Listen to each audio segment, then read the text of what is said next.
মন্দিরের মধ্যে ঢুকে গেছি। কি সুন্দর মন্দির দেখুন।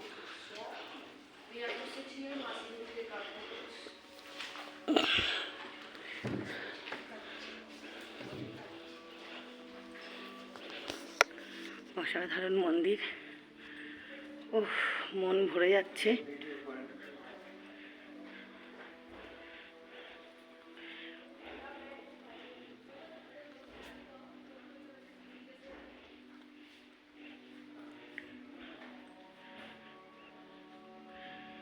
মন ভরে যাচ্ছে।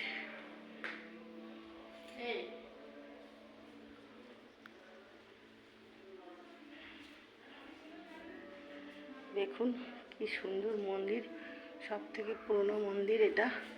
এইখানে সবাই সবার মনের ইচ্ছা জানাতে পারে, মনের ইচ্ছা পূরণ হয়। এখানকার মানুষজনরা বলে